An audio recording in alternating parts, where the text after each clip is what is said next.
Okay, I'm gonna have a challenge with my nose. Long live gay Africa!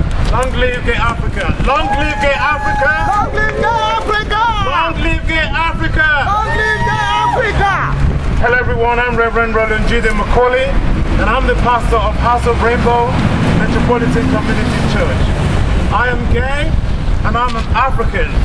I am here in my capacity as a Christian leader representing the Metropolitan Community Church, and also representing the Pan-Africa ILGA, International Lesbian, Gay, Bisexual, Trans and Intersex Association.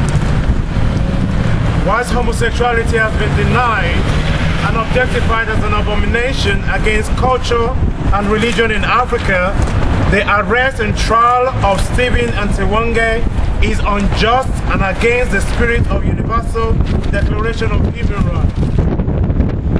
On December 28, 2009, police officers arrested Stephen and his partner at their home in Malawi, charging them under Section 153, 156 of the Malawian Penal Code for unnatural offenses and indecent practices between males.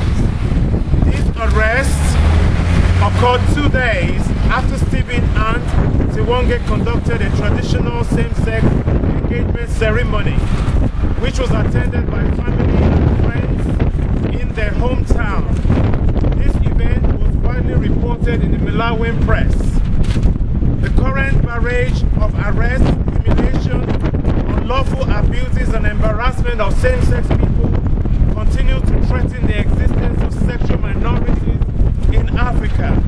And this act violates the African Charter on Human and People's Rights and the International Convention on Civil and Political Rights. Article 1 of the Universal Declaration of Human Rights states all human beings are born free and equal in dignity and rights. Human beings of all sexual orientation and gender identity are entitled to full enjoyment of all human rights. I am here today because of the words of Prophet Micah, chapter 6, verse 8. It says, "What does the Lord require of you but to do justice, love kindness and walk humbly with God? I cannot close my eyes to the injustice faced by my brothers in Malawi. Everyone has the right to be free from torture and from cruelty, inhuman and degrading treatment or punishment, including for reasons relating to sexual orientation and gender identity. We are concerned for any inhumane and degrading treatment or punishment of Stephen Antiwonge being held in custody and the likeness of being subjected to intimate eternal medical examination in the bid to determine whether they have had anal sex with each other. We have no news on whether these examinations were carried out against their will. If they were, it would constitute unlawful assault and could invalidate the police case against them. We are very concerned for the welfare of these men being held in jail. We are concerned for their mental, physical and psychological health. We are also fearful for the welfare of other human rights defenders not in police custody, as the violence in the community is a growing concern. The Constitution of Malawi, Article 20, states that discrimination of persons in any form is prohibited and all persons are guaranteed equal and effective protection against discrimination on the grounds of race, color, sex, language, religion, political or other opinion, nationality, ethnic or social origin, disability, property, birth or other status. We are asking the Malawian government to uphold the constitutional liberty for Stephen and Tiwonge. We are concerned that this arbitrary arrest goes against the grain of the protection of the human family, demonstrates state-sponsored discrimination against same-gender loving persons.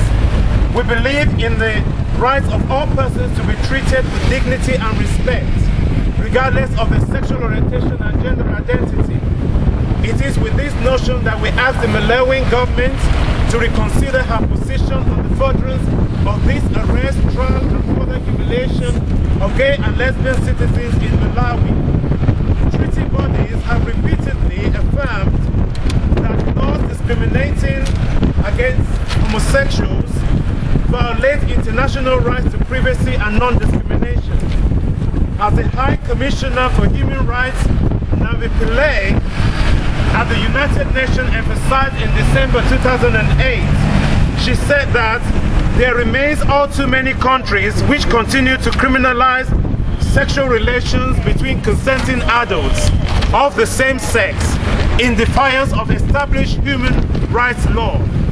And most recently, last week, in Geneva, she demonstrated her willingness to continue to speak out and denounce discrimination of all forms, and she renewed her commitment to this cause.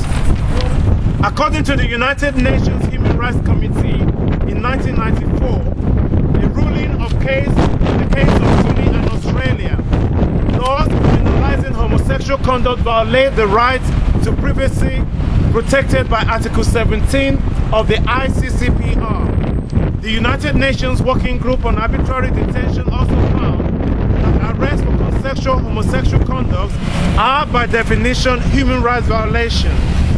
Malawi is a signatory to the African Charter on Human and People's Rights Article 2, 3 and 4. We now appeal to the President of Malawi. We appeal to Your Excellency Dr. Francis Monto, the High Commissioner of Malawi to the UK, and the officials to the Commonwealth Health Office to please take further action for immediate release of Stephen and Tiwonge in police custody and the halting of any criminal charges on the grounds of sexual orientation and gender identity. We also ask the government to adopt measures to introduce and promote tolerance towards sexual minorities, to reject any attempt to create discriminatory laws and eliminate all existing legislators that discriminate based on sexual orientation and gender identity, to ensure that the human rights of lesbians, gays, bisexual, transgender and intersex individuals and human rights defenders are not violated. We invite the Commonwealth today to condemn these prosecutions in Malawi on the grounds of people's sexual orientation and gender identity. Thank you so much for your attention. Long live Gay Africa!